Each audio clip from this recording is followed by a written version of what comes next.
수은 중독 증상은 일본에서 약 10,000명 이상의 수은 중독자가 나왔던 미나마타현의 미나마타병, 그리고 1900년대 초 아이들의 피부에 바르는 수은이 함유된 파우더로 인해 발생했던 병인 핑크병, 그리고 18세기 모자 제조 접착제에 함유된 수은에 의해 발생했던 매드해터 디지즈를 통해 그 증상이 여러 가지가 밝혀진 바 있습니다. 다음에 열거하는 증상들은 자폐 증상이 아닌 수은 중독의 증상들을 열거한 것입니다. 운동 장애가 생깁니다. 팔을 퍼덕거리고 발목은 불안정합니다. 흔들거리고 제자리에서 돌기도 합니다. 운동 협응력에 이상이 생깁니다. 운동 능력이 조화를 이루지 못하고 어색하고 서투릅니다. 걷거나 서 있거나 가만히 앉아 있기 어렵습니다. 삼킴 장애가 생기기도 하고 때론 저장 능력에 문제가 생기기도 합니다. 까치발을 딛고 있는 경우도 있었습니다. 두 번째, 감각 문제. 소리에 굉장히 과민해집니다. 그리고 구강과 팔다리 등의 감각 이상으로 터치되거나 어딘가에 닿는 것, 누군가가 만지는 것 등을 좋아하지 않습니다. 말과 청각에도 문제가 생깁니다. 경도에서 중도까지의 청각장애가 발생했고, 멀쩡히 말을 하던 사람들도 말을 하는데 문제가 생겼습니다. 멀쩡하던 언어에도 문제가 생깁니다. 조음에 문제가 발생합니다. 그리고 말을 시작하고 꺼내는데 문제가 생깁니다. 단어 인출에 어려움이 생기는 것입니다. 그리고 인지에도 문제가 발생합니다. 경계성 인지장애, 정신지체 등이 발생을 했는데 이것들은 간혹 회복이 되기도 했다 합니다.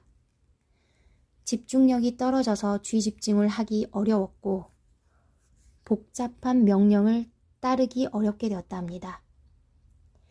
말을 이해하기 어렵게 되었고 추상적인 개념이나 심볼, 상징 등을 매우 이해하기 어려워졌다 합니다.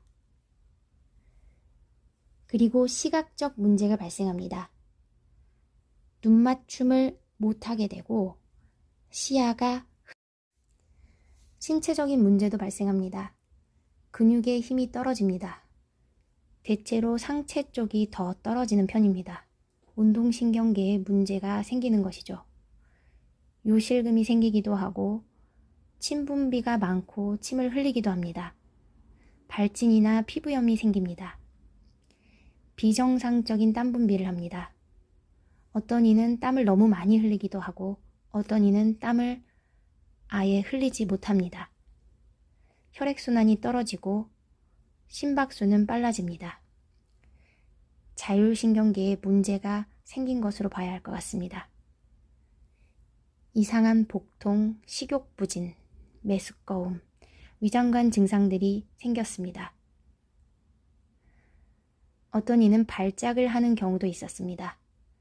천식이나 알러지가 생긴 것처럼 모든 것이 더 예민해졌습니다.